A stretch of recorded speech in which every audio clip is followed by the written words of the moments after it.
Time to rock. Welcome to the channel, ladies and gentlemen. Brad, I've got a question for you, and hopefully the rock professor might be able to answer this. How was that trip to Switzerland, rock professor? The annual trip to Switzerland.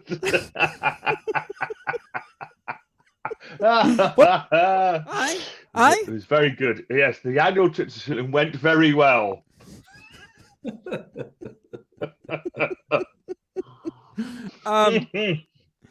So we can assume he didn't go there to get chocolate, Brad.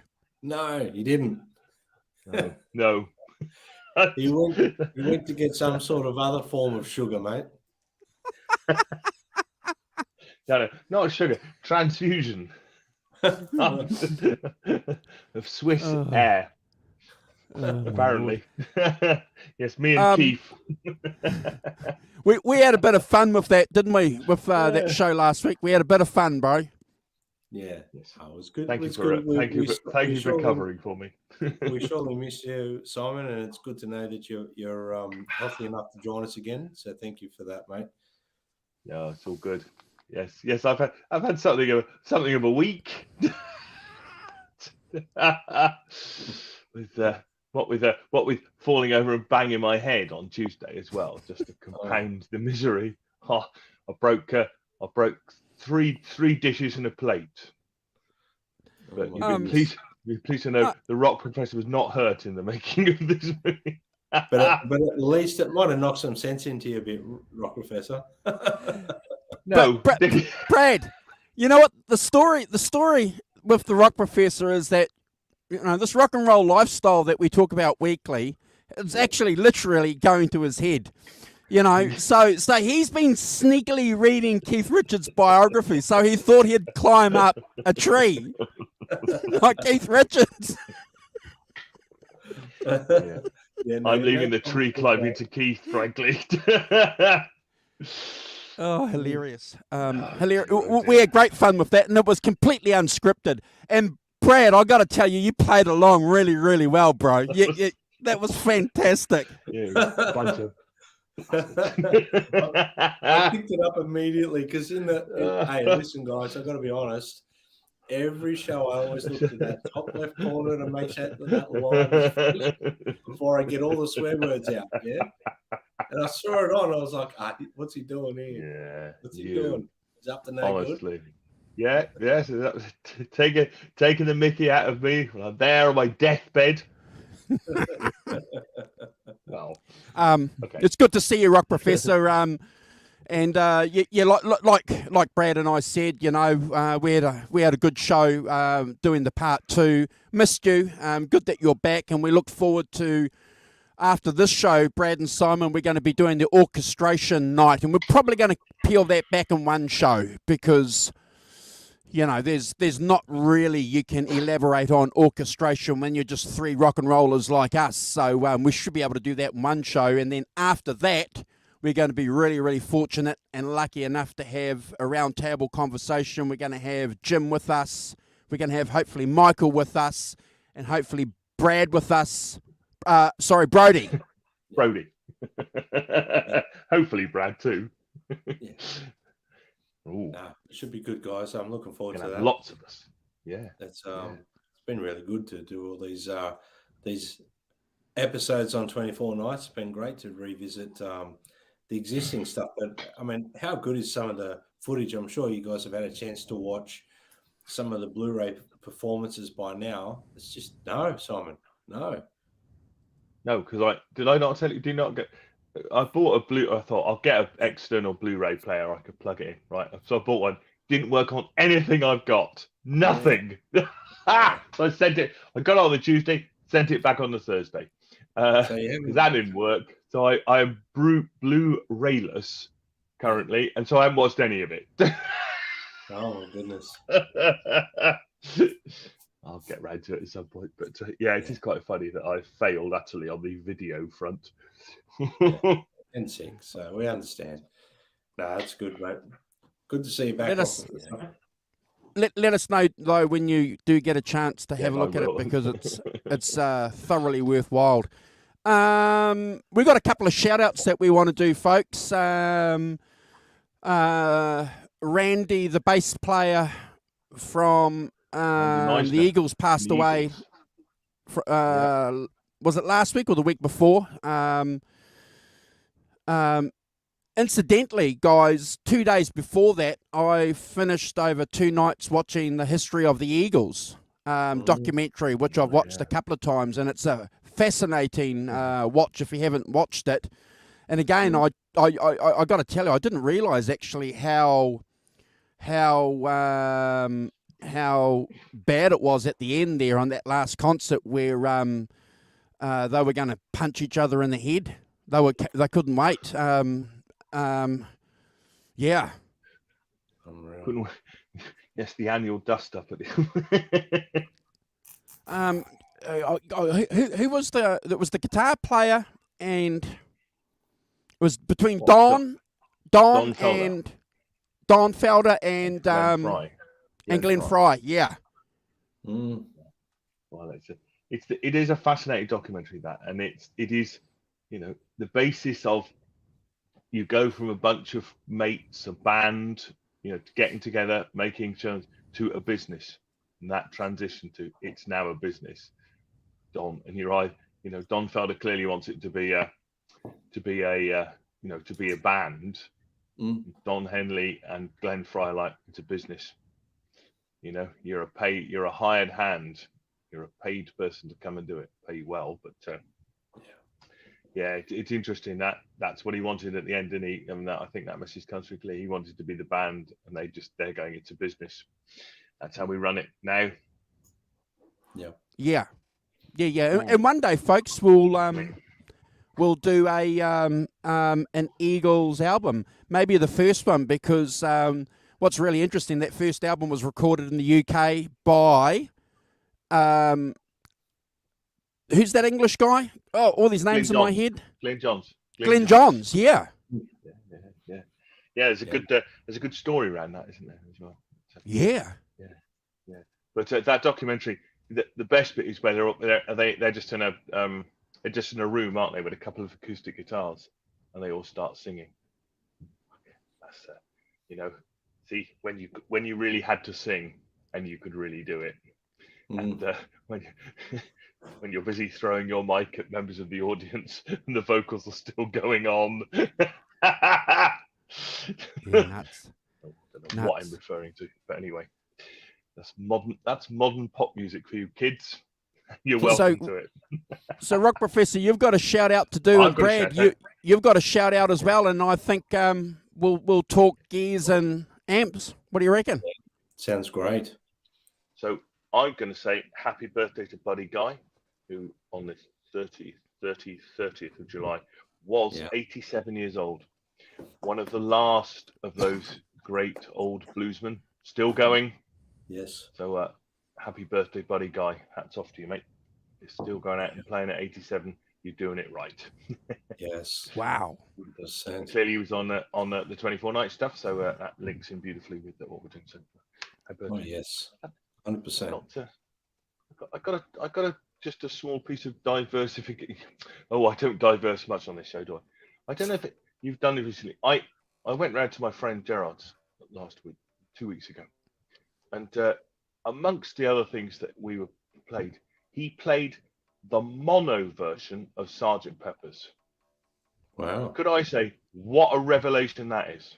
Go and listen. If you haven't heard it, go and listen to the original mono mix of Sgt. Pepper's. It's a completely different record. I think I say that wildly, but it isn't, Andrew. It's like it turns it into a rock album. Weirdly, it kind of takes away all the kind of whimsy around and the kind of and makes it much more of a rock thing, like tougher, and things come out. Yeah, it's if you haven't haven't listened to it, it's on Spotify, so you can go to Spotify. If you haven't listened to the original, because that in 1967, that was the thing, and then if you listen to the mono version, you understand much more how it links with Revolver. Because then the oral link is much stronger than it is on the on the when you get the stereo and it's all kind of big and Correct, Simon. Because one of the negatives, one of the drawbacks, one of the criticisms that album had with a lot of audiophiles over the years was the stereo version. And if you were in the know, you went, as the rock professor said, and had the mono version. So, I was lucky enough for about 15 years to have a mono version album. So that's all I heard. And I couldn't understand, Brad, why people were knocking the recording of that album. Good point, Simon. Very good point. Go and check out the mono version. It's mandatory. I'll have to check it out. I've never heard it in mono, guys. I've only ever heard it in stereo. Well, I think I'm the same. I can't. If I did, I can't remember that I did. But yeah, I played it on my stereo here, and it's amazing the difference. It makes you. It's going to be interesting to listen to actually in mono because I remember vividly the nights I used to just lay in bed as a teen boy listening to Sgt. Pepper's like a freak out. It was sort of like freak out, far out. Yeah. You might hopefully you have a slightly different opinion of it when you listen to it in mono rather than in stereo. It's quite a different record. So anyway, that's my audio tip for this week.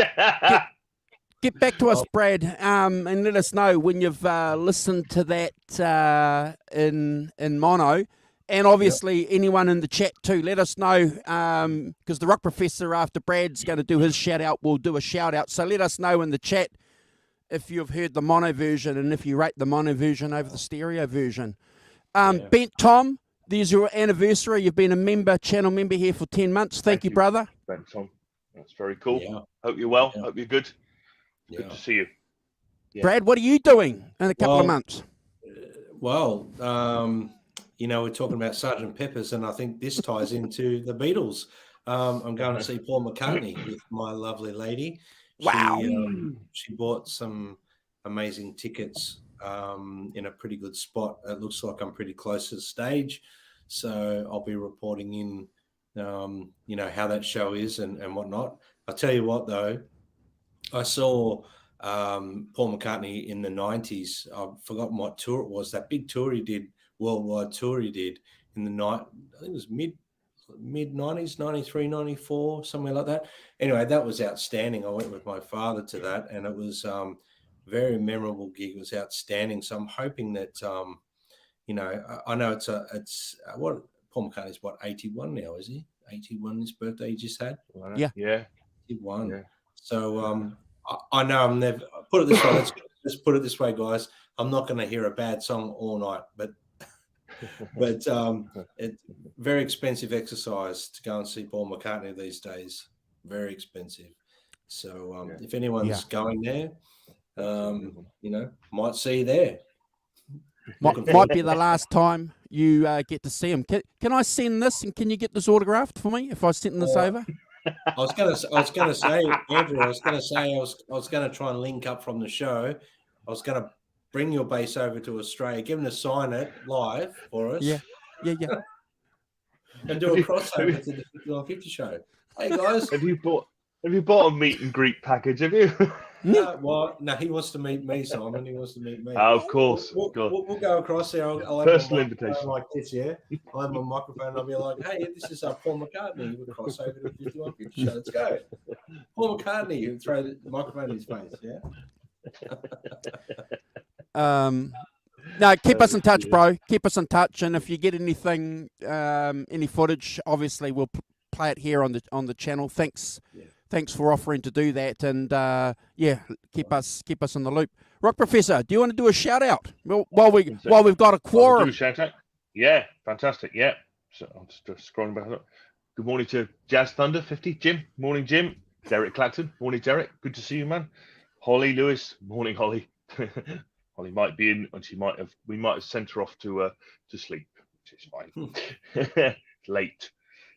Tulsa. Gret Zeppelin. Good morning, Gretch. Hope you're well. Mr. Brad Cook. Da-da. Take a bow. Time him out. Yeah, time him out. Yes. John, ZD351. Morning, John. Hope you're well. Brody. Hey, Brody. Good to see you too, man. And thanks for all the pics and info you sent through during the week on Master. That was really cool. Had a look at some of that. Who else have we got? We've got Hugh Caldwell. Morning, Hugh. Hope you're well. North of the border contingent. Jonas Halberg. Good morning, Jonas. Hope you're well. Johnny Bean. Morning, Johnny. Up late in California. Tim Thomas. And, morning, Tim. Drops Family Garden. Morning, Drops. Good to see you. Ben Tom, of course. Nice to see you, Tom. I hope you're well, mate. And on the mend. I know you've had a lot of medical travails, but we hope that it's going back. Ellen, of course, Ellen. Good morning. Hope you're well. Nice to see you. Johnny Heartbreaker. Morning, Johnny Heartbreaker. Hope you're well as well. Sunny, wherever you are. Can't remember. Tim Thomas. Hopefully that's everybody. Shout me if I missed you, but hopefully that's everyone. Great to see you all. Thank you very much. Yeah, fantastic to be back after my travails last week. It felt kind of funny, guys, during the week because, I'm like, the normal days where I have, put aside for preparing for the week, those hours. Oh, that's right. I don't have to take any notes on a Wednesday night because we're not ranking anything. I know. Can I just say something, Andrew? Yeah. I spent a lot longer doing that preparation for this show than I normally do ranking the tracks. Well done, Brad. Doing the heavy lifting. Probably working hard this week. Well, that video. Hey guys in the chat, he got me working damn hard this week, I can tell you. We're going to play that video shortly, folks, and we've got some picks that we're going to go through and just show. We've done this before, haven't we, on the channel? A couple of years ago when we did 24 nights, we had some picks that we went through as well. So we can always say, look, go and have a look back. But one of those shows went for about 3.5 hours, Brad and Simon. So I thought, between the three of us, we decided we'll do a sort of standalone show, that people might just want to go and have a look at. We're not saying this is a definitive exploration or exposition on Clapton's gear. It's just some pics and photos. I think the key thing for me, though, is Brad's video. So we're going to play that video, folks, here on the show, and then we're going to put it as a standalone video on the channel. Should we play the video or go through the pics first? Whatever you want to do, Andrew. Andrew, do you want to say a shout out to Chris Gill? Yes, I do. I want to do a shout out to Chris Gill because Chris Gill is going to be the... Oh, give me a second.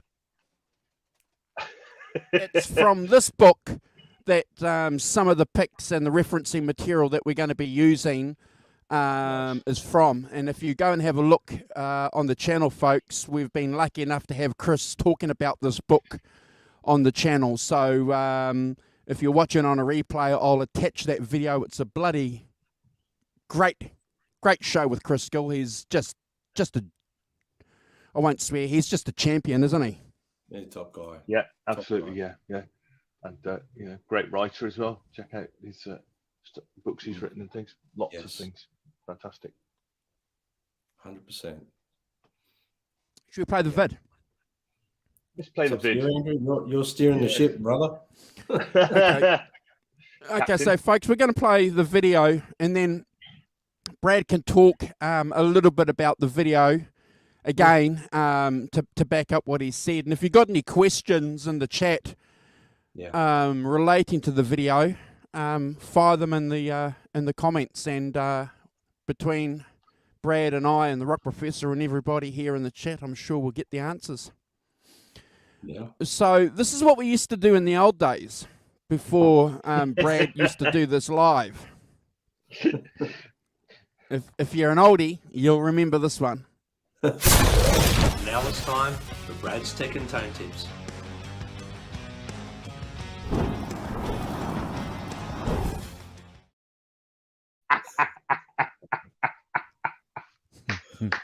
Oh, you bent my arm and twisted it real hard to get it all undone. Yeah. I'd forgotten that. Truly marvellous. I'll play the vid. Oh, that's not the vid, folks. That's the intro vid. You know, as usual here, you know, we never get to the point straight away. We just drag it out. Just, you know.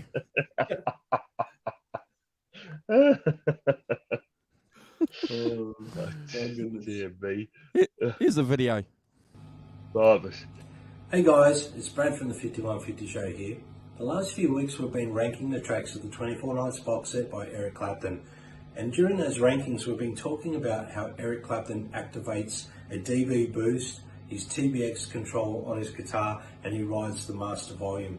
So if you stick with me for the next minute or two, I'm just going to go through a couple of the things that we've been talking about so it makes sense for you guys, okay? So stick around, it's going to be fun. Okay guys, I'm going to run through the TBX control first, right? So that's this dial here. So basically there's a locate spot at number 5. It goes from 1 to 10 on the dial, and that's basically 10, 1, and I'm bringing that back, and it actually locates at 5. So I'm going to play an E chord, right? So you can hear what that sounds like with a kind of bluesy channel sort of happening, bluesy sort of martial tone there, right? If I turn that up to 10,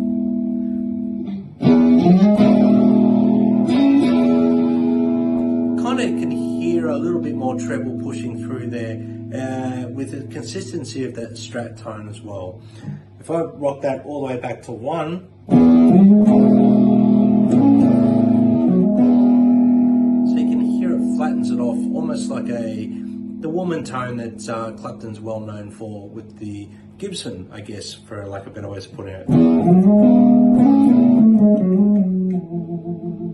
Right, so that's the TBX control. Normally I have it in the 5 position, and I go between up and down depending on what's happening in the song, but that's what Clapton does as well. He kind of has it in the middle, and he pushes the TBX. I think he pushes it quite hard with the treble boost on the TBX, right? Then, not to get confused with what I was saying, a boost in treble, this is actually a dB boost, and this is what I understand a mid boost. It pushes the mids. Okay, so that's in the middle, located at 5. So if I play this, you can hear it's really pushing.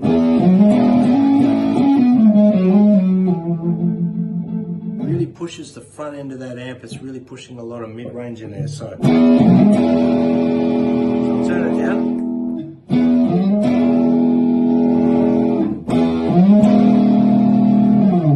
So that's on the neck pickup, obviously. Then what you've got here is you've got a combination of what he does between these as well. So he might have the dB boost all the way up. He might have it all the way up on the treble boost on the TBX expander, right? Right, so, and so it gives a real thick, creamy tone, right? But then you've also got the reverse. You can go back and do that sort of woman tone.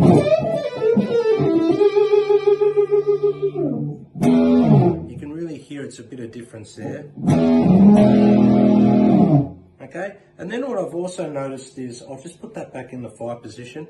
I've noticed Eric might be playing. He rides the volume.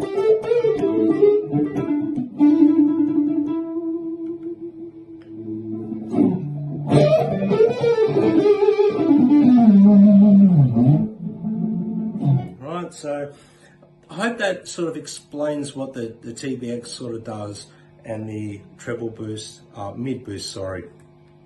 Hope that helps, guys. Any further questions, please put it in the chat, and we're happy to get back to you.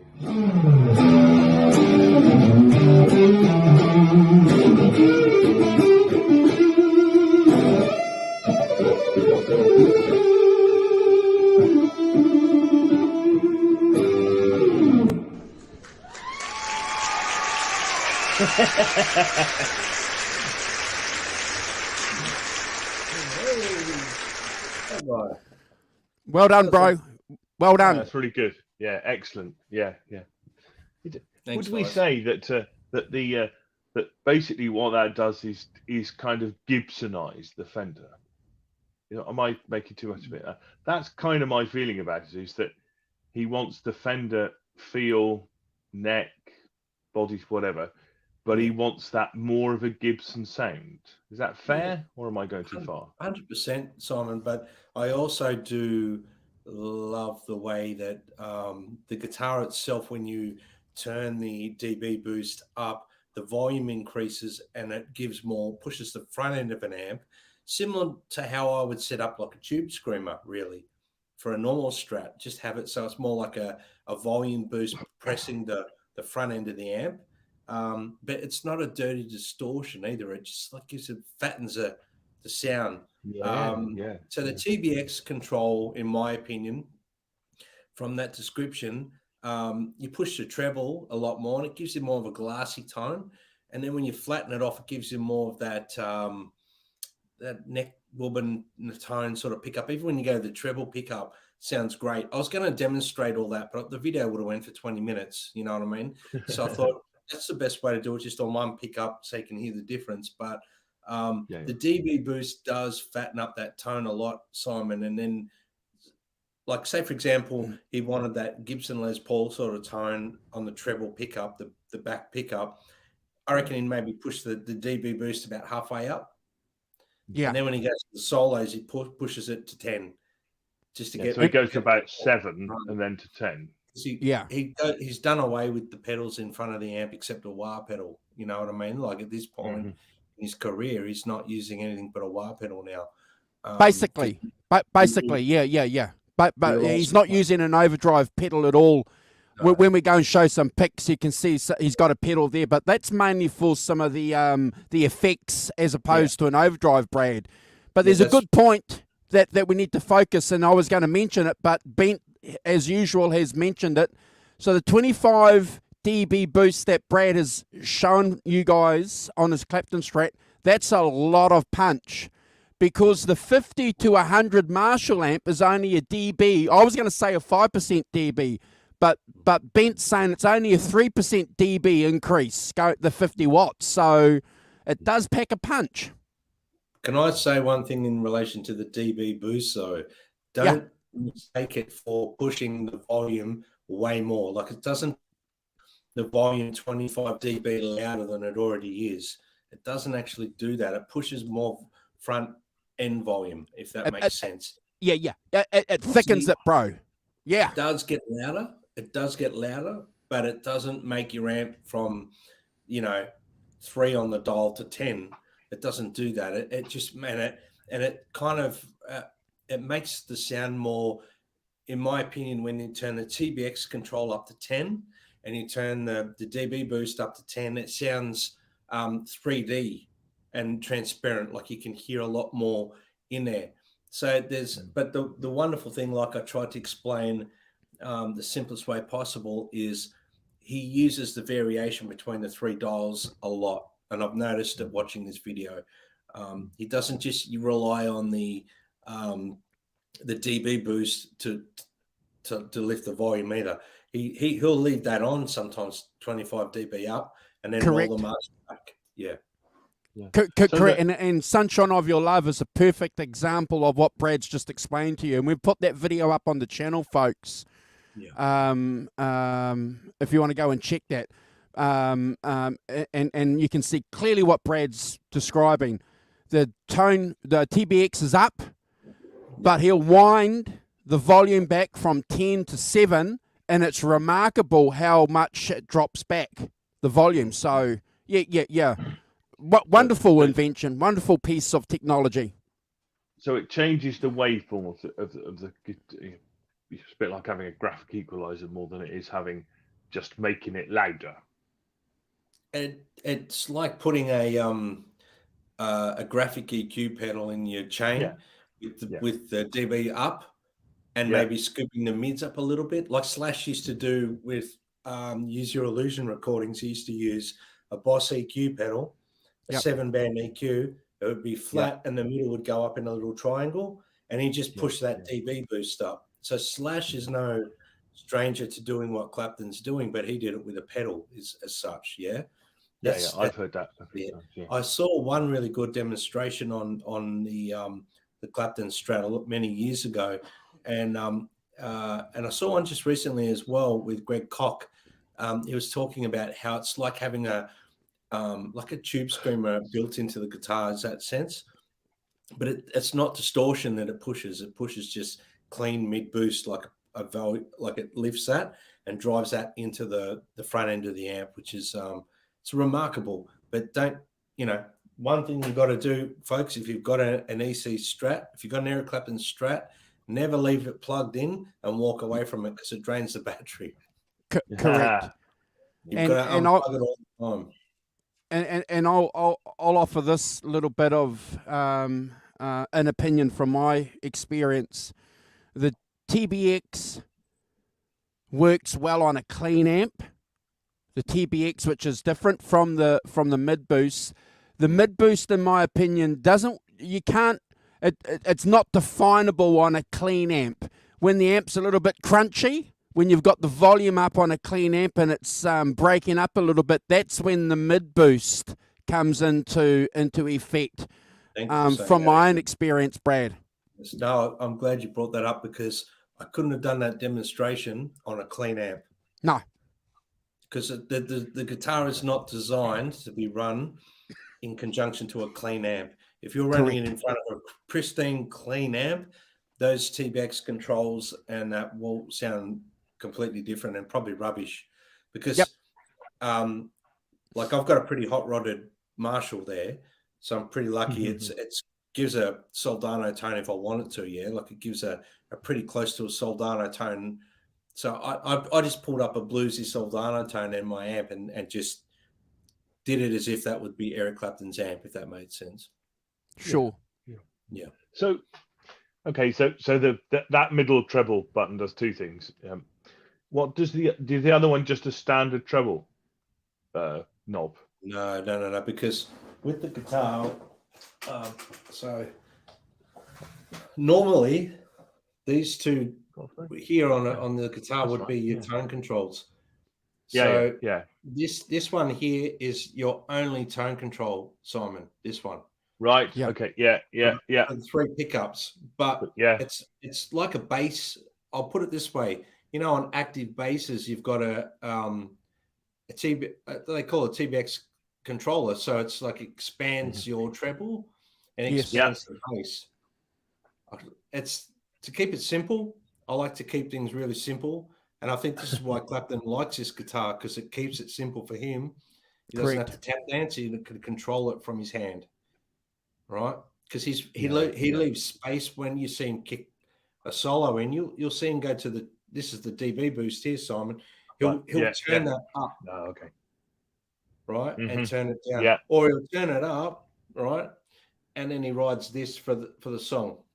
If he wants that thick Les Paul tone, or thicker tone on the Strat. Generally, I'm going to say this, and I don't know this is 100% sure, but I'm assuming with his TBX control, he has it on 5 for the most part. Correct. And then when he wants to really push that bell-like sound, he pushes the treble up. To what level he pushes it up, I think he just does it by ear on stage. Like he thinks, oh, that sounds good, leave it there. But he very rarely goes all the way back to 0 to 1. Very rarely, but it gives you that real Les Paul neck woman tone that he used to get. Which is definable clearly on Sunshine of Your Love. And I would say that when he's doing the blues nights, he's probably got it turned up to 10, bro. Getting that more trebly sound coming through. Yes, 100%. At least between 5 and 10, he's going up a little bit more than that. But the locate spot, what really is the 0 spot, Simon, is number 5 on the tone control. It's 5, in the middle. It actually locates. Is it notched? It's actually notched, is it? It's notched. Oh, interesting. Okay. Yeah. Cool. Okay, that's sorry. That's the simplest way to describe it. Go back and watch the video, Simon. Yeah. So And we do, especially in some of the rankings. I've been saying a lot that you see him pull that up, or you see him right in the master volume. You don't see a lot of him touching this one. I'll be honest with you, very rarely. It's usually he'll turn it probably before the song. He probably knows, oh, this song I'm going to go a flatter tone, and yeah. Anyway, hopefully that video clears up a few things and makes it simple for you guys to understand when we're ranking the tracks, and we go, oh, he's pushed the dB boost, which is that one who's got it up. Yeah, and you got it. You can hear in the video the difference it makes. It really swells and makes that sound bigger. Hey, Bob. Good to see you. Bob Dobalina. Thank you, bro, for that video. As I say, folks, we'll put that up as a separate video on the channel. And we'll go nuts and share that with everybody. So if you've got any questions for Brad, fire them through. We'll throw the picks up, guys. Yeah, let's do it. Yeah. Okay, so Beautiful. give me a second, gentlemen. So I should be able to navigate in and out. Okay, so this is a famous pick that became available when Clapton put this rig up for auction for the Crossroads fundraiser, guys. So we've put this up on the channel a few times, but this is the rig in question. So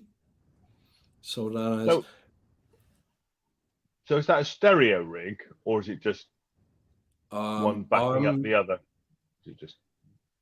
I'm actually under the impression that he ran the amps together through the loop effects. Correct. Right. Which is an odd way to do it. And that being said, there's a lot of preamp being used with the section of the Soldano, not the front end. Yeah. Right. Yeah. But it's very hard to work out 100% when they start, because Clapton's very, well, let's call it meat and potatoes with his Geary. I know with this rig here, he used it like a basic setup. He didn't probably utilize it to its full potential. No. He used to just, with the foot pedal, Simon, he'd run the tri-chorus and leave it on by accident and things like that because he'd just forget to turn stuff off. So, because he's pretty meat and potatoes when it comes to gear. He just likes to keep it simple.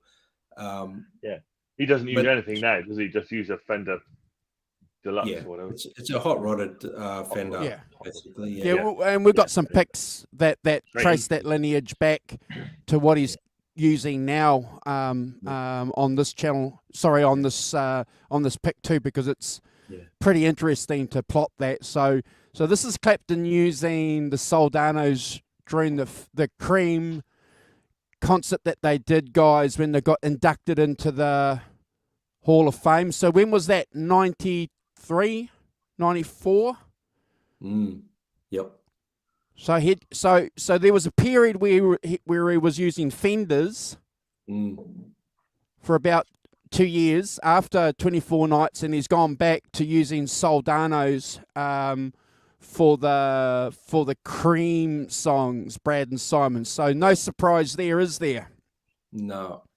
And I'm the Soldano is, the circuit of it is a remarkable sounding amp, the way that's wide. Like it's not as versatile as some amps, but we know Clapton pretty much uses guitar for the versatility, not so much the amp. He'd get a tone. So that's the super lead there. So the great thing about the super lead is that it has like the PV5150. It's got a pre-boost and an after boost. Yep. Afterburn.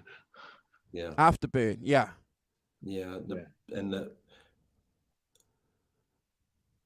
And see, look, to be honest with you, the preamp is what they call it.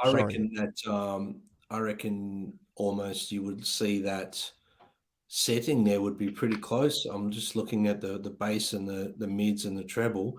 That'd be pretty close to where it would be set, I'd say, for the Clapton Strat. Well, apparently that's the pick from the era. So if you want the settings that Clapton was using, Well, what I'm saying is I didn't realise that, Andrew. I thought it might just be some random Soldano head, but yeah, that looks very similar. The only thing I would say is the mids would be scooped maybe a little bit more if that would be my take on it. But the Soldano is a very mid-range amp and it's a thicker tone. so this is Clapton at the Saturday Night Live gig.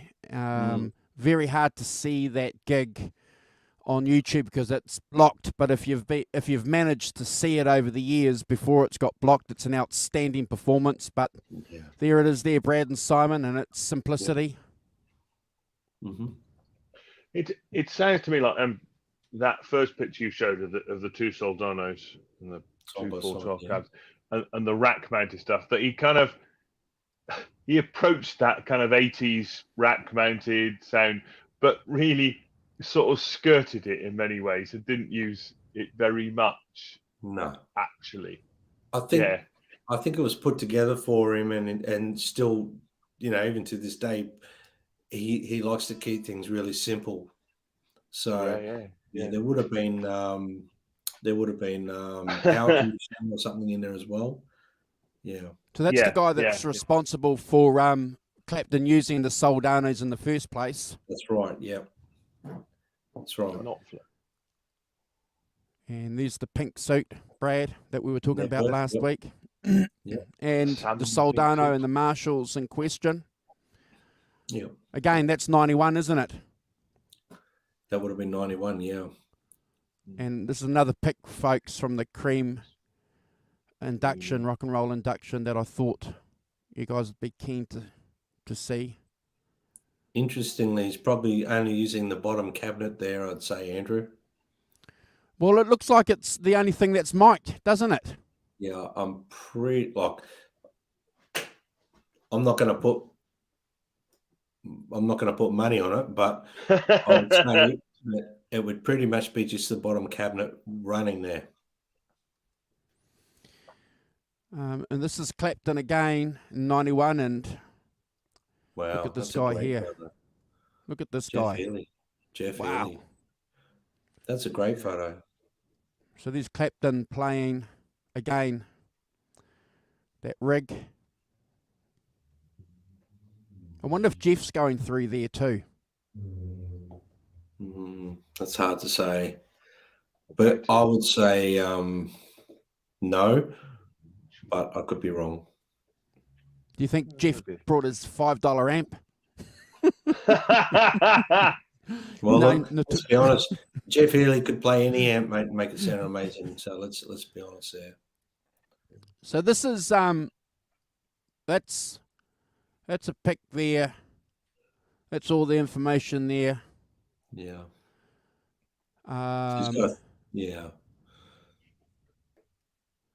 Which is on the bottom's catalogue.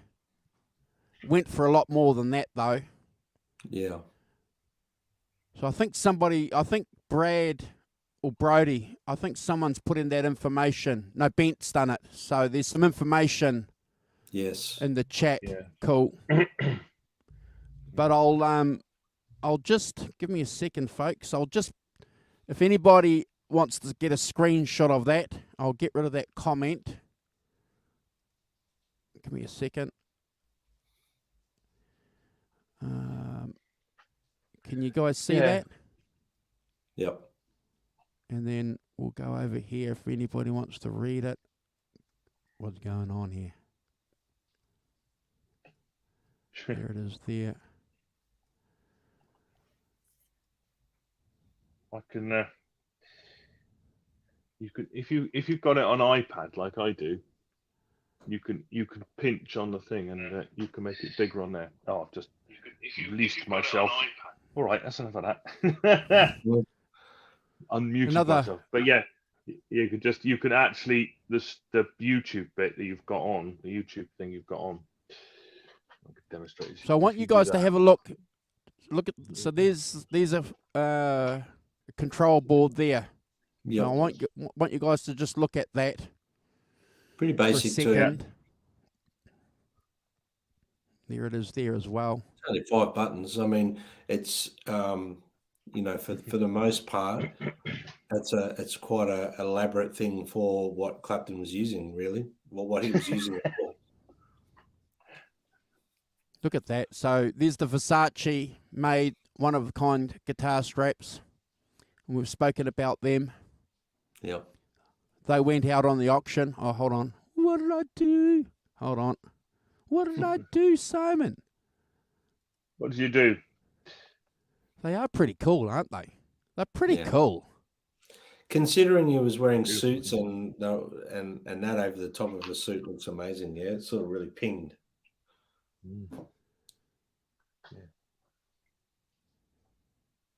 Eric, I am a Versace fanatic.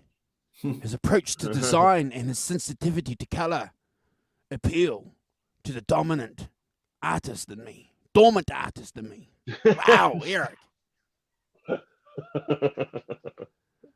I feel that his clothes bridge the gap between the fire of rock and roll and the purity of classical tailoring.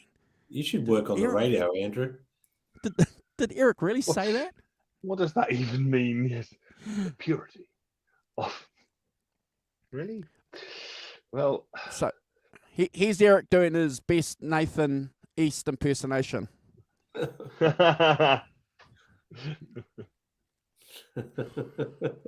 So basically, all that. Sorry, just to go back to this. So basically, all that rack-mounted gear and the pedals and stuff. Really, that Bob Bradshaw pedal board is just to turn it on and off, and then they're set, and he just set it, and they just left, and they're just left. He doesn't muck around with the sounds. I just turn on the Leslie effect for the Leslie effect bits, and then turn it off. That's pretty much what I'm doing. Bradshaw used to wire up a lot of systems for guys that back in the day. And that foot pedal is just a switching system for the Bradshaw rack, basically. So, yeah. So, Simon, do you know what this is? Can you see the mouse? I can. Yeah. Do you know what that is? It's a place to put your cigarette. Good on you. See, you've got to get up early to pull the wool over my eyes, Dr. Walton. Look at the head. Never went Actually had a hole drilled for the ciggy. Yeah, never went into production. So there's some more tech stuff there if you guys are interested.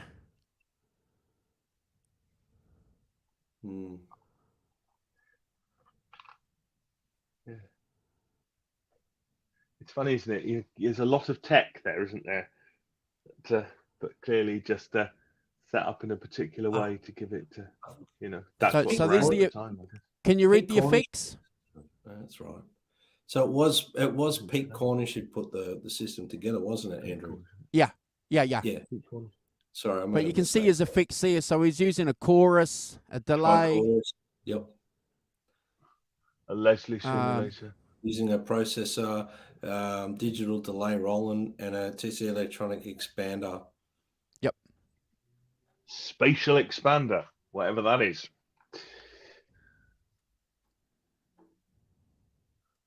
Yep.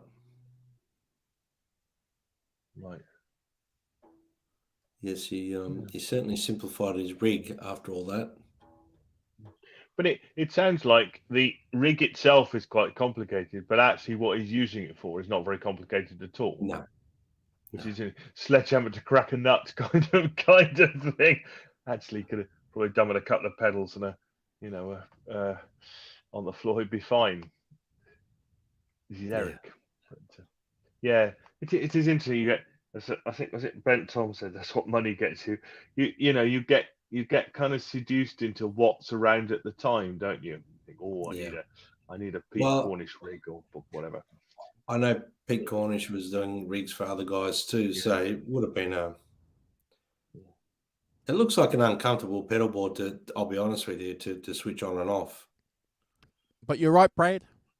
There's 1, 2, 3, 4, 5, 6, 7, 8, 9 knobs there. Well, 9 buttons. Probably only use 5 of them. Yep. and I'll use the front and 5, and that's it. Yeah, the wah. Hmm. that looks Yeah, like a trip hazard to me. I've always thought that pedal board looks like a mic box, a stage mic box. It's massive. So Yeah. there's a quote there that I think Simon, can you read that out? Yeah. I had been using Fender Dual Showman amps when I heard Mark Knopfler at rehearsals and was impressed by his sound. I realized it was Knopfler's amp rather than the guitar that was responsible for the sound character. I tried Knopfler's amp and, liking its warm and round sound, immediately placed an order with Michael Soldano. So they are. Mr. Knopfler was responsible for. Yeah, I can see why you'd want that. You kind of, super Marshall, isn't it? It's hot rodded Marshall kind of thing. That is. Well, they got the Jose modded Marshalls, haven't you? I mean, people seem to do that quite a lot. They sort of take a Marshall and mod it up to do some other stuff. Mike Soldano's clearly one of those people doing that. Yeah. So what's he using there on the blues night? Fenders. Yeah. It's interesting. And that influence of Mark Knopfler rubbing off onto Clapton, rubbed off onto Stevie Ray Vaughan. He actually ordered a Soldano as well. Mm-hmm. Yeah. Never actually got to use it, unfortunately. Oh, did he not? Oh, dear.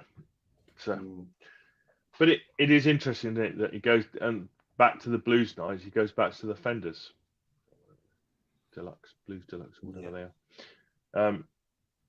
That clearly there's a demarcation in his mind between, the blues stuff and then the rock stuff where he's using the Soldanos. So this is an interesting quote in relation to those Fenders here. So he's saying the old Fender Twins were his number one amp in the studio, and he found Pete's guitars in how do you pronounce it? Minneapolis. And St. Paul, and he rewired it several times because it blew up, but he liked the sound, and Cesar Diaz came in, insulated everything, got it going so it wouldn't melt. That melts after a while. But yeah, it is interesting that even then he hadn't abandoned the Fender amps, he just abandoned them for his 80s rock sound, basically. I think the Soldanos were, recruited to cover, pretty much the journeyman sound, I think, really.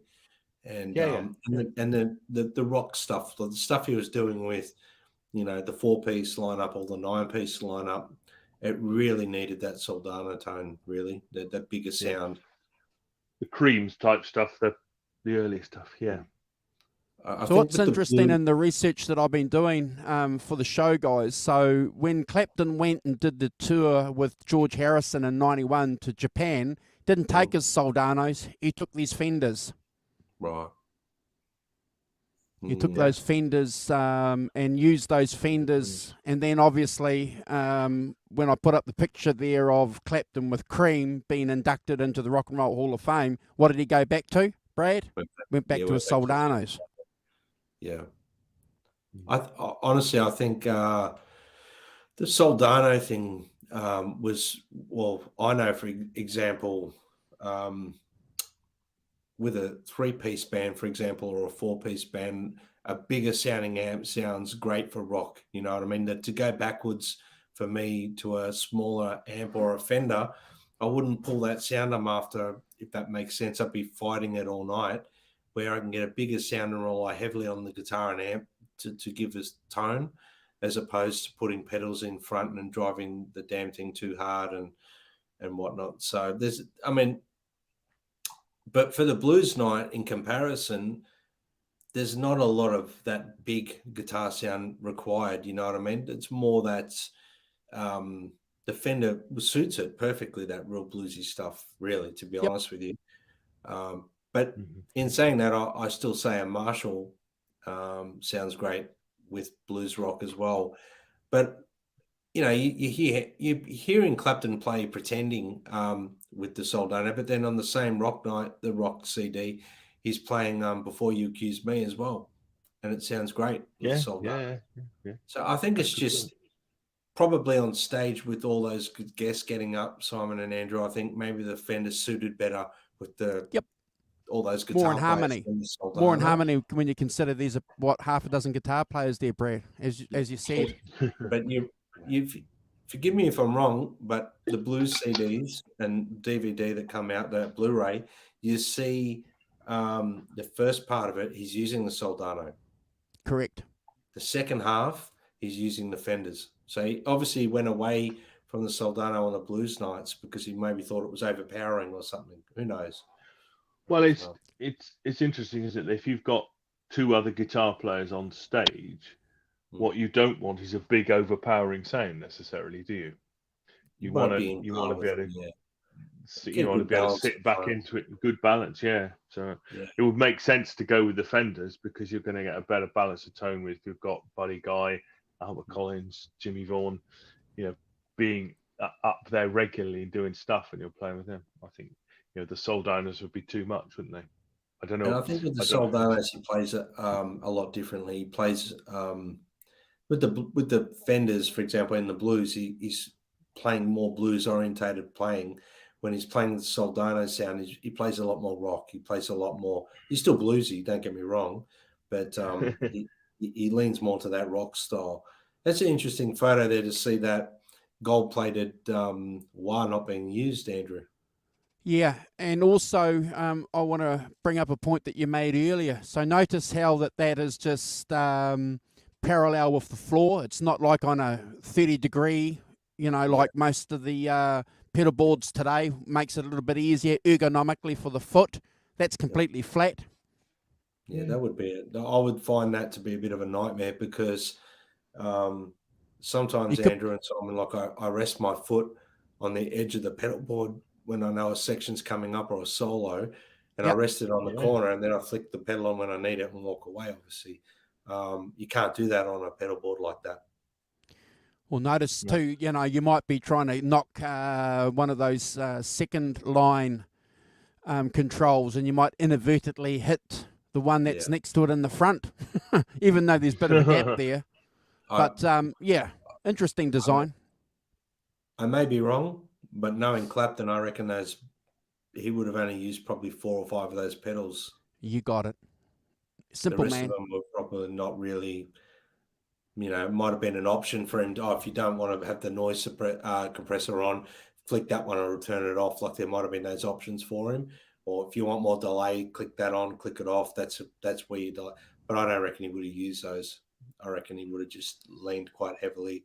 As you can see in the Blu-ray of the 24 Nights era, he's riding the guitar a lot more than his pedals. He does very minimal tap dancing. Let's put it that way. Yeah. Well, that's what I'm thinking to myself. That actually, it's more of an on-off thing. There's not, for this song, I need the Leslie effect to go over, hit button 3, Leslie effect on. It's all set up. I ain't mecking about with it. I'm not doing anything. It's or anything like that. I just feel like, that's how he's working it, isn't he? Yeah, that's right. So I've been looking at it reminds. David Gilmour's got a similar kind of setup with those, like the whole. I don't know where they deconstruct all the pedals. I think and have the buttons at the bottom kind of thing. David Gilmour's pedal board was like that. His twin pedal board that he's got has those similar buttons and things, and the pedals inlaid into the actual board, just with the knob sticking out. But David Gilmour's is sloping. It's not flat. I don't know why Eric wanted it flat.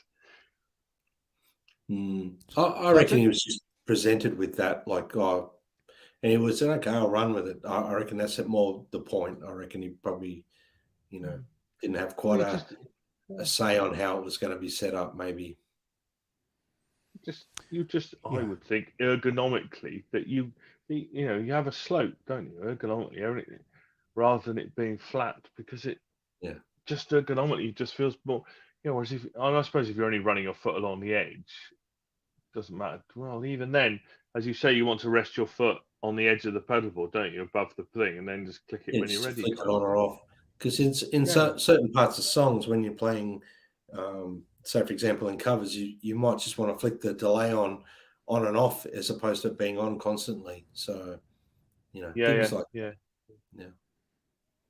But it's, so go and have a look, folks, and see what Clapton's using now. There's we've spoken about this about a year ago before he went on tour after COVID. Everything's at 1 o'clock.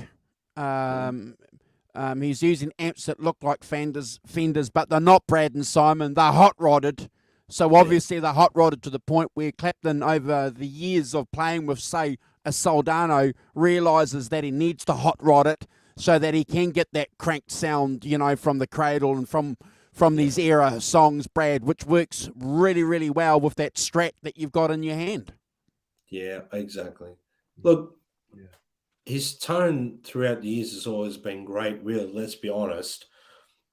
Even now his tone sounds great, but I love this era, 24 Nights, his tone. The Soldano, the Marshall cabinets, it sounds incredible. And I reckon he could have done away with half that stuff in the rack there and still sound incredible with the Soldano. And Bent Tom's got it right again. He's got 2 Dumbles. That's what he's running, 2 Dumbles, and we all know Dumbles, mate. You Brad and Simon, you turn a Dumble on 3 and it's going to crank, isn't it? Yes. Yeah.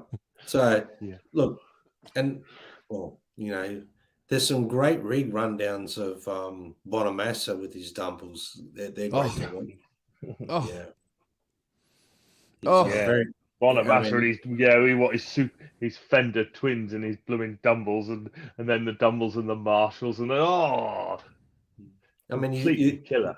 The fun thing about the Bonamassa story where Clapton got up with him at Royal Albert Hall, he rocked up with his Fender, put it on stage, played, he wielded it in himself. It's, he sounds like Clapton.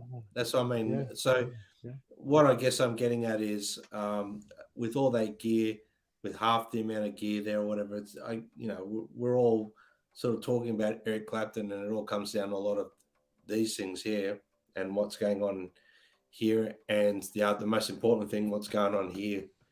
Yeah, is putting heart into it, it's his soul. So. But as we said, it's a kind of you can have a load of rack-mounted gear, but actually it's still a peripheral to actually plugging the guitar into the amp kind of thing. It gives you I think this is quite sensible. It gives you some effect on some songs for some things, specifically, but you're not using it like you're not the Edge doing some kind of sonic cathedral madness. It's just like, right, guitar into amp, that's what it sounds like. I've got my my treble booster on my guitar. I need a bit of digital delay for some things and stuff, and a bit of chorus maybe, and so I need an on-off thing for that. It's all set up. That's how it works, and that's all I need. And the Leslie for something, they're not, but those around the edges, it's still that core thing. If I'm really, I may go through that, but actually my core tone is guitar into amp still, isn't it? Sure. Yeah. 100%, and I like the comment though that I think Bent and Hugh made a little bit earlier, and forgive me if anyone else was involved in the conversation, but Brad, I think you even mentioned it too. Clapton was certainly a product of his time. He's wearing those Versace suits, so it's only natural that he's going to be using the gear, quote unquote, that was fashionable at the time. So it was important to him to be in that market, in that niche market. Certainly got there, didn't he? He certainly wasn't a gear snob. Let's put it that way. No, because he went back to Fender. Well, yeah. But he wasn't a gear snob in the sense where he was willing to try it. Obviously, the idea of putting together a rig to cover a lot of the journeyman sound and whatnot was a big part of getting that live rig together. So he leaned on people that knew more than him, I guess. Yep. Yeah, that's what you had to do, isn't it? I'd go back to the point about the Versace suits that you know, he was a pretty sharp dresser in the Yardbirds. You know, he's a bit of a mod, Eric, wasn't he? When you go back Yep. to Yardbirds era, Eric, you know, he got a bit woolly later, but you know, he was always a bit of a sharp dresser. So I don't think it's necessarily, you know, out of keeping with that you know, that kind of mod aesthetic of the mid '60s, which he had, you know, kind of thing. The Versace suit, I think, is quite in keeping with that. The '80s version, early '90s. Oh yeah, 100%. And you know, like I say, it's always fascinating, isn't it, to do these deep dives on these important eras. I think the last deep dive we did like this was the Cream reunion tour. We did a bit of a deep dive on the gear, and again, he was just using Fenders on that tour as well. You know, so modded Fenders, of course. Do we know what the modifications are? Well, but Are they just basically, kind of but basically, you turn basically. it up to 3, and you're going to get the crank, as opposed to turning it up to 6 8 or 9. Yeah. Yeah, Right, you're going to get the okay, crunch. Yeah. Going to get the crunch Right. earlier. Earlier. Okay. Yeah. Interesting.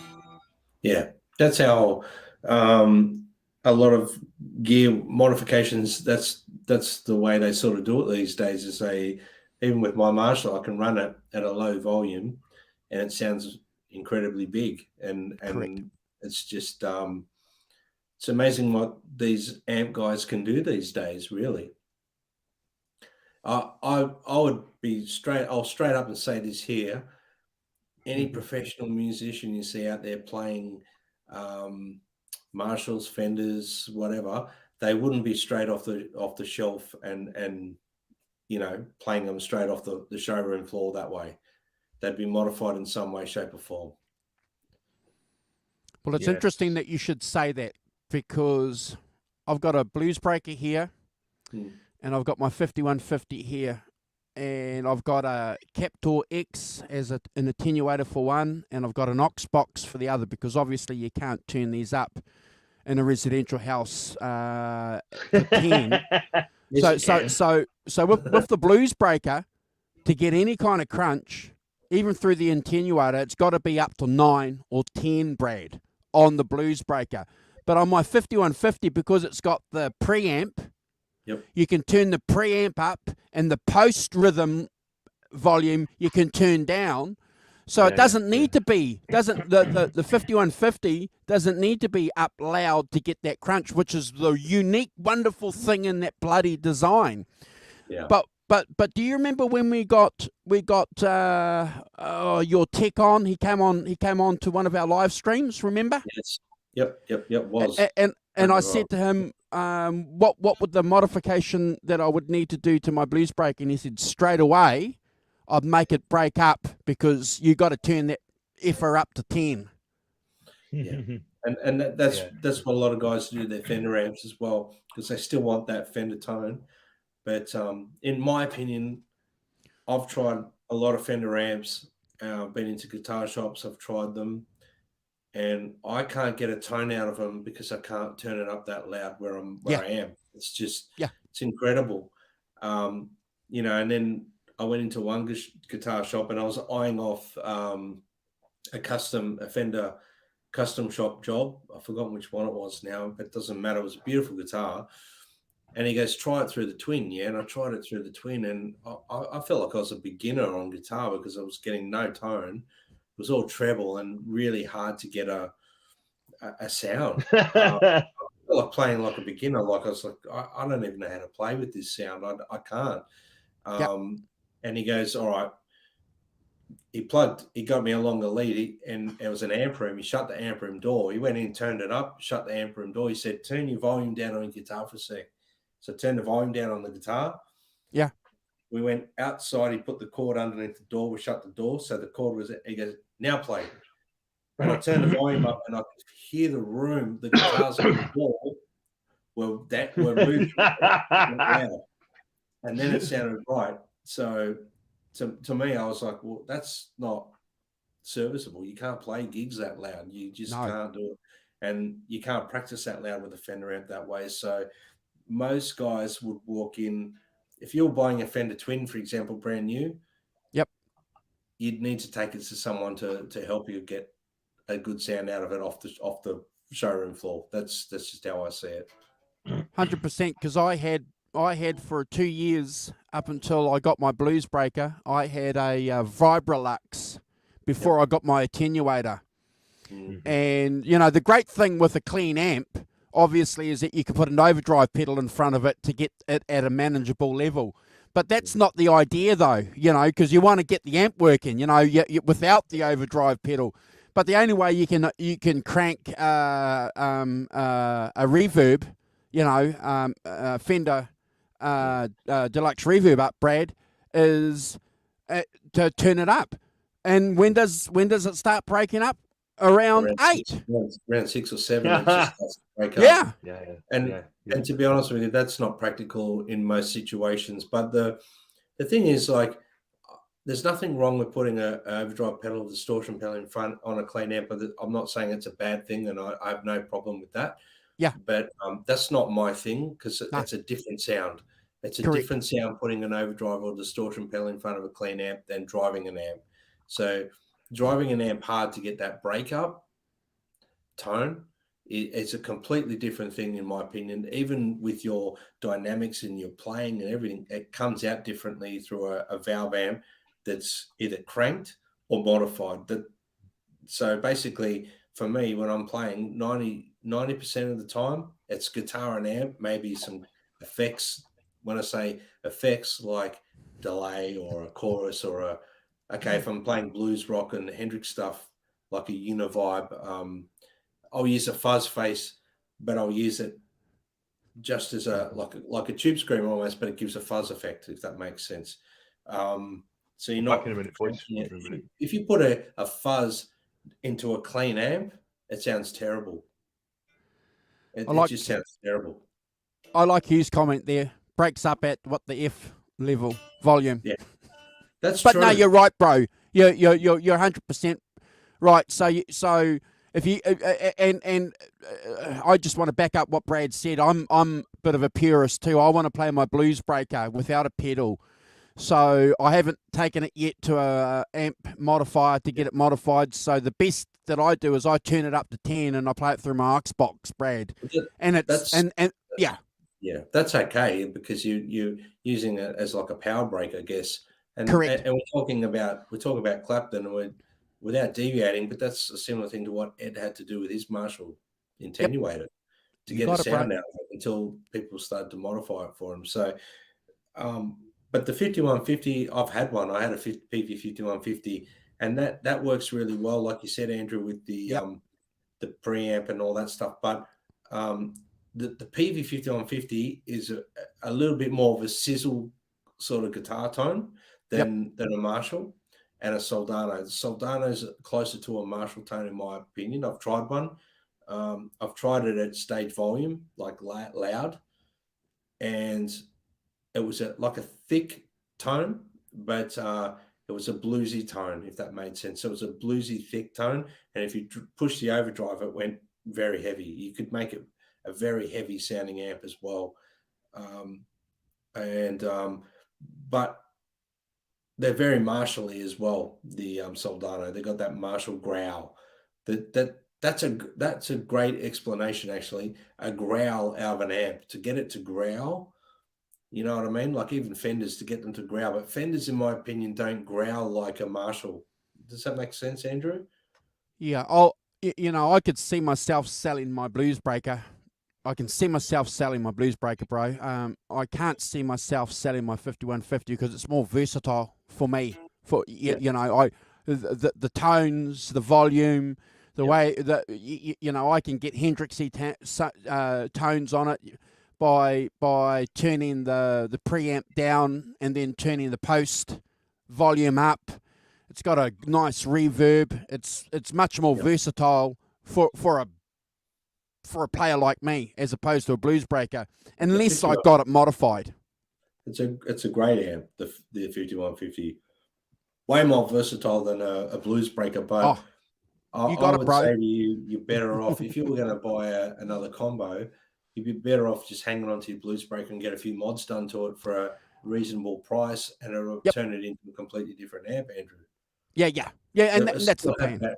It'll still have that blues breaker growl, and you know, Yep. Marshalls have a distinctive growl that no other amp has. That's just my opinion. When I'm talking, not the transistor ones, I'm talking true valve tone. You know, I've used a lot of, put it this way, I've used a lot of different Marshall amps, right? Because a lot of the backline companies only have Vox, Fender, or Marshall. That's Sure. it. So when I'm doing this touring, I always try and get the most consistent backline higher amp I can get is a DSL 100, like a double, what do they call it? DSL double super lead or something. I don't know what they call it. And you can get somewhat of a, you can get that real heavy guitar tone if you want to, but I always start with a really basic blues tone on my amp. That's pretty much where I start. I never have live a pristine, clean sound. It never works in a live setting for me. No. But in saying that, when you're playing covers where there's a pristine, clean tone, like say you're playing a lot of Prince or things like that, where there's a lot of compressed, clean tone, that's where stuff compresses, and even like what we might talk about moving forward with different shows, you know, like Helixes and Kempers and stuff like that too. You know, that you can get that versatility between them. You know, I'm a fan of them. I'm a fan of them, bro. I'm a fan of my Head Rush. I've got a Helix, and I've got a setting though conveniently named Journeyman because it's a Soldano with a Marshall cabinet, like a tri-chorus, a slight delay, a reverb, and that's about it. And that's you know, I've set that up so when I play at gigs, I can click on that to get that tone if I want to. You know. Oh, you know, I'd say, I mean, I had a high 100 watt for, you know, a 412 cap, and you couldn't gig with it because it was so loud. You know, it was clean, you know, but you know, in a bar you couldn't turn it up to 5. Not in a bar. No chance of turning it up to 5. You know, 1. You know, and I had it for a couple of years. I gave up because it just didn't suit, you know, the type of gigs we were playing. And I don't know about you, Brad. Nobody's ever asked me to turn up. Well, to be honest with you, a couple of months ago, I played a gig where I played a very low volume for the 80s cover band. I mean, very low in comparison to most other gigs I've ever done. And that's because the singers in the band would prefer to get over their vocals and stuff like that. So I played very soft level. Yep. And I actually had a sound guy come up to me and go, "Man, you need to turn up." I was like, never had that before in my life. But you know, that's where the Soldano, you know, that the Soldano came in for Clapton, because I think he didn't have to play, like, he was using Marshall as well, wasn't he, Andrew? He was using Marshall 800, wasn't it? A JCM 800 around Journeyman. And I'm guessing to get the tone he wanted, he probably had to crank that quite a bit unless it got modified. So I'm not sure about that amp. I don't know a lot about it. But well, he was using Marshalls on August as well. Yeah. So but what I'm getting at is, I think the growl and the thickness of that tone for the Soldano is what inspired him from Mark Knopfler. Yep. Yeah. Awesome. Sure. Yeah. Great show, guys. Cool. Yeah. Good. Fantastic. Nice little interlude between ranking the tracks. Fantastic. I just got to do, obviously, the Rock Professor. It's always great to have you come back and join us. And Brad, have you got the chat up to say goodbye to everybody soon? Can you do that? Yep. I just want to do a special shout out to Bent Tom for his contributions in the chat today. Obviously, we love everybody's comments, but Bent, you know, I'm trying to do a show and I'm looking at your comments, so clearly we're going to have to go back and have a look. But your comments are outstanding. Your contribution to this show in particular are amazing. Yeah, thank you, Ben. Beautiful. All right, so we had Jim Jazz Thunder 50 stop in for a look in, and he's still with us, I think. So thank you for joining us, Jim. We've got obviously Derek Clapton. We've got Holly Lewis dropped in for a little bit there. So thanks for joining us, Holly. We've got Gretch Zeppelin. Thank you for joining us. Some rat bag called Brad Cook. We're going to time him out. Another rat bag, John ZD351. Oh my lord! Oh my lord! Thanks for joining us, Ron. It's good to see you back in the chat there. Brody, thanks for joining us. Look forward to doing a show with you soon, and thank you for all your contributions this week. We really appreciate it, and for the feedback as well. Thank you for the fantastic feedback you gave us this week. So we're looking forward to collaborating a little bit more with you in the future. Thanks, Hugh Caldwell. We've got Tim Thomas. Johnny Bean dropped in for a little bit there, did a raid. Thank you for joining us. We have Drops Family Garden. Drops Family Garden dropped in. I don't know if you're still with us, Drops, but thank you so much for joining us. Went to bed. Okay. He went to bed, sensibly. I missed that comment. I've just gone over the comments now, and I just seen, gone to bed. My mother, Ellen, has joined us. Thank you so much for joining us. Ben Tom, as Andrew pointed out, your contributions have been amazing. Thank you so much. I'm just trying to get to the tail end because there's so much commenting here. It's fantastic. Another rat bag, Simon. That rat bag's got we're going to do something with that rat bag. I think I've covered everyone off here, guys. I think you've done a wonderful job. Yeah. And thank you guys for joining us. Look, I'm going to apologise if I miss you because I think I've got to the bottom of the chat. Thank you for joining us. Rock. Yeah. Yes. Sorry. Thank you, Joe. Thank you for joining us. Jonas Halberg as well. If you guys are watching on a replay and you've got 1 minute 22 in, if you haven't already subscribed to our channel, please do. We've had some great growth on the channel over the last 4 weeks, guys. A lot of views. A lot of our videos have been getting a lot of views. We picked up 96 subscriptions the last 4 weeks, so we always appreciate that. And we ask you also too, while you're subscribing to our channel and we subscribe back, it's important that you go and check out our friends on the channels page. If you want to be on our channels page, if you're growing your own channel and you're part of our family, we'll do everything that we can to help you get some subscribers. That's the least we can do, Brad and Simon. So go and check our friends, our family out there on that channels page. Yeah. Subscriptions don't cost you a thing. No. Just your time to press a button. That's it. But that one subscription that you give to a YouTube channel helps that YouTube channel immeasurably. Yeah, exactly. It's and if you want to contribute to the channel, you have to subscribe. That's the best way to do it because that way you can be in the chat. Well, we've got an open chat anyway, so even if you're not a subscriber to the channel, we'd never do that, mate. We'd never have a closed chat. Well, if you're in the chat and you're not subscribed, well, you better press that button. Get on your pro. Thank you too for your wonderful video.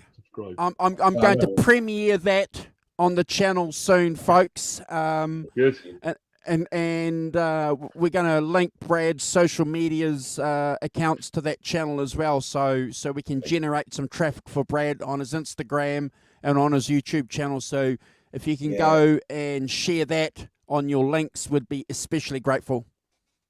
Yeah, no, I'll be, personally, I'm very grateful if anyone subscribes to anything I do, but even more grateful for subscriptions to the channel we're on, 5150 Show. So please support. So we're back next week. We're doing the orchestra night, Simon. Yep. Yeah, I've got my violin out. We'll peel those songs off in 2 hours. We should. Yeah. We should. If not, we'll see how we're going, but we should be right. As long as we don't, go off the rails too much, we should be right. And then the week after that, we've got our community buzz session. Chat. If you want to be part of that, if you want to pop on and not necessarily be with us for the whole show, but if you want to pop on and spend 5 minutes telling us why you love the 24 nights package live, let me know. That'd be Let great. Brad know, or let the Rock Yeah. Professor know. We'll share you a link. Yeah. Yeah. Fantastic. Be fun. Don't ramble on too much. Yes, John.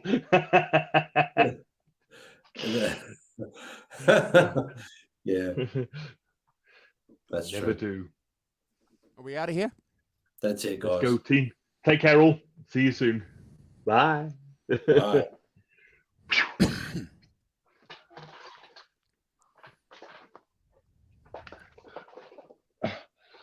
Stratocasters rule, KO. I haven't got a pewter one. Hold on.